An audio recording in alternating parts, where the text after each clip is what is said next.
Chers internautes, bonjour et bienvenue dans votre émission quotidienne À vos droits, consacrée aujourd'hui au thème des solidarités familiales et plus précisément à l'intitulé suivant « La survie face à la mort, la persistance des solidarités à l'épreuve du décès d'un époux ». J'ai le plaisir de recevoir sur ce plateau Sarah Messaoudi et Fabiola Onima, deux étudiantes en Master 1 droit privé et sciences criminelles à l'Université catholique de Lille. Bonjour à toutes les deux. Bonjour, je suis ravie d'être ici. Il en est de même pour moi. Fabiola, Sarah, je vous rappelle brièvement le concept de l'émission.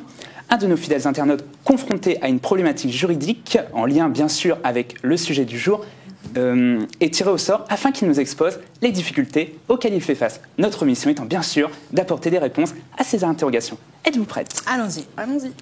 Qui va bénéficier des précieux conseils de nos invités ? Il s'agit de Carole, une habituée du programme, je tiens à le préciser. Elle nous explique que l'une de ses amies vient de perdre son mari. Elle ne dispose que de peu de ressources, le logement familial ne lui appartient pas et elle doit assurer l'éducation de 2 enfants. La question qu'elle vous pose est la suivante. Son mari, bien que décédé, a-t-il néanmoins vocation à continuer à contribuer à l'entretien de la famille ? C'est une question très intéressante en ce qu'elle constitue une part importante des solidarités familiales qui est assez méconnue du grand public. En effet, il serait d'abord important de définir qu'est-ce que les solidarités familiales, qui sont simplement l'entraide existante entre différents membres d'une même famille. Cependant, je pense que les Français ne soupçonnent pas que ces solidarités se prolongent. En effet, elles persistent par-delà la mort. Je me permets de dire quelques mots concernant la loi du 3 décembre 2001, qui est d'ailleurs une des grandes réformes en droit successoral. Elle accorde aux conjoints survivants le bénéfice d'une pension alimentaire qui sera prélevée directement sur la succession du défunt dans le cas où le conjoint survivant se trouve dans le besoin face à une succession solvable dans laquelle ses droits sont inexistants ou alors insuffisants. Donc ce mécanisme permet au défunt de continuer à secourir le conjoint survivant. Dans le même ordre d'idée, on pourrait citer la possibilité offerte par le Code civil au conjoint survivant de bénéficier de la prestation compensatoire. Et ce, même après le décès de son débiteur. Excusez-moi, je me permets de vous interrompre un instant. Notre émission s'adresse en priorité à des internautes profanes en droit. Par conséquent, peut-être pourriez-vous expliciter la différence existante entre d'un côté la pension alimentaire et de l'autre la prestation compensatoire ? Ça ne va pas forcément de soi. Bien sûr, j'allais y venir. Alors, concernant la pension alimentaire, il s'agit d'une aide financière versée mensuellement par un membre de la famille au bénéfice de personnes envers lesquelles il existe une obligation de secours. Cela donc peut être le défunt, les parents du défunt, le conjoint survivant ou les descendants. La prestation compensatoire, quant à elle, a pour objectif d'atténuer la possible baisse de niveau de vie qu'un des époux pourrait subir suite au divorce. Elle se verse soit sous forme de capital, sous forme de rente viagère, ou alors par prélèvement sur la succession du défunt à son décès. Je te laisserai peut-être dire quelques mots sur la pension de réversion. Il me semble que c'est ton domaine de prédilection. Alors, je ne sais pas si c'est mon domaine de prédilection, mais toujours est-il que la pension de réversion, le conjoint survivant peut y prétendre dans certaines circonstances. En effet, il s'agit d'une somme d'argent versée il s'agit du versement d'une somme d'argent relative à la part de la pension de retraite du défunt assuré, dont ainsi pourra bénéficier le veuf ou la veuve. Fabiola, Sarah, depuis le début de cette émission, nous débattons exclusivement sur le volet financier. Mais je vous rappelle que Carole s'inquiète également à propos du logement familial. En effet, son amie n'en est pas la propriétaire. Ma question est donc simple. Est-elle condamnée à le perdre ? Qu'en pensez-vous ? Non, il n'y a pas d'inquiétude à avoir puisque le législateur a envisagé cela avec 2 dispositions au sein du Code civil.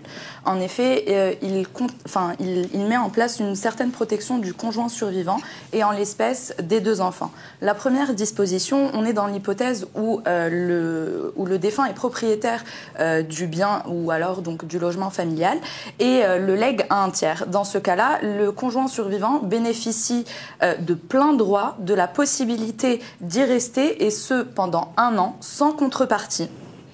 Il peut également conserver le mobilier garnissant le dit logement et il ne peut bien évidemment pas être mis à la porte. La deuxième disposition, c'est lorsque le défunt n'a pas prévu de disposition concernant le dit bien. À ce moment-là, le conjoint survivant se voit accorder la possibilité d'un droit viager sur le logement et l'ensemble du mobilier le garnissant. Ce droit donc perdure tant que le bénéficiaire est en vie. Donc malgré le décès de l'un des époux, le conjoint survivant et ici en l'espèce sa famille bénéficient d'une certaine protection. Merci. J'aimerais maintenant amener le débat sur la solidarité qui serait susceptible de persister entre d'un côté le parent défunt et de l'autre ses enfants.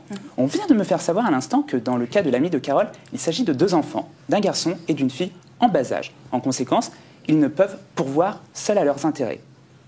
À quoi peuvent-ils exactement prétendre, Fabiola? Tout d'abord, il faut savoir qu'en dépit de la mort de l'un des conjoints, l'autre reste tenu de l'obligation alimentaire à l'égard de ses enfants.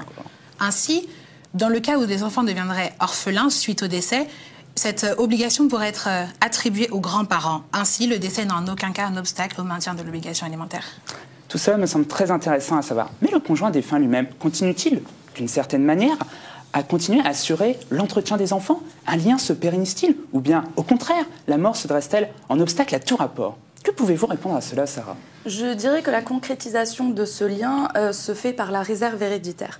En effet, chaque descendant est considéré comme étant un héritier réservataire, et c'est-à-dire qu'il ne peut pas être déshérité. Ainsi, chacun a droit à sa propre quote-part. L'explication est très simple. Dans le cas où le défunt laisse un enfant, la moitié du patrimoine revient à ce dernier, l'autre moitié tombe dans la quotité disponible, à savoir la partie du patrimoine dont le défunt peut disposer librement. Dans le cas où il laisse 2 enfants comme en l'espèce, chaque enfant a droit à un tiers du patrimoine, le dernier tiers tombant directement dans la quotité disponible encore une fois. Dans le cas où il laisse 3 enfants ou plus, les 3/4 du patrimoine vont aux enfants encore une fois, le reste étant la quotité disponible. D'accord. Effectivement, on comprend donc bien que cette solidarité se prolonge par-delà la mort. D'ailleurs, en cas de partage, notre législation prévoit, et ce par les faits, des ordres et des degrés, une répartition effective de cette solidarité. En effet, dans 3 hypothèses, les descendants peuvent être amenés à hériter à la place de leurs parents, et ce par l'effet de la représentation. C'est-à-dire qu'ils vont venir suppléer les droits de leurs parents. Ce dans 3 hypothèses, soit dans le cas de l'enfant prédécédé, soit dans le cas de l'enfant indigne, c'est-à-dire celui qui a été condamné soit à une peine criminelle ou délictuelle pour des faits commis à l'encontre de son ascendant, et enfin le cas de l'enfant simplement renonçant. Tout ceci intéresse Carole puisque son ami a 2 enfants à charge. Mais si on s'écarte un instant de cette hypothèse, et j'en profite puisque vous faites référence à la réserve héréditaire, dans le cas où le couple ne connaîtrait pas de descendance, le conjoint survivant peut-il prétendre à une part de cette réserve dite héréditaire? Oui, tout à fait. Le Code civil laisse la possibilité au conjoint survivant, au couple, lorsqu'il ne laisse aucune descendance, de devenir héritier réservataire. C'est-à-dire qu'une quote-part de la réserve héritaire lui sera dévolue, et ce, à hauteur d'1/4. Ainsi, la personne décédée ne pourra disposer que librement de 3/4 de son patrimoine. Le temps passe vite, très vite je dirais même. On arrive déjà à la dernière question de cette émission relative aux solidarités familiales. L'interrogation est la suivante. L'entraide familiale peut-elle être amenée à persister, mais cette fois-ci en faveur du défunt et de sa famille? On vise ici l'hypothèse dans laquelle le conjoint survivant, en quelque sorte, prendrait le relais du défunt et devrait s'occuper des personnes que ce dernier devait protéger. Donc, en effet, il existe une solidarité que l'on pourrait qualifier d'indirecte.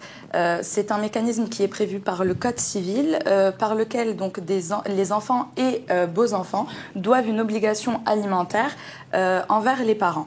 Dans le cas où restent les parents du défunt et le conjoint survivant, il est prévu que tant qu'il y a des enfants issus de cette union, il y a donc un lien entre le conjoint survivant et les beaux-parents du défunt.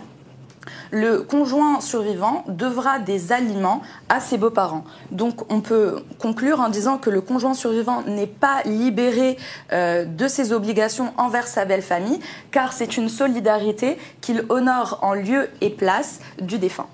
Ainsi, on se rend donc bien compte de l'allongement de cette solidarité, puisque les personnes en général, et je dis bien en général, ont tendance à vivre beaucoup plus longtemps.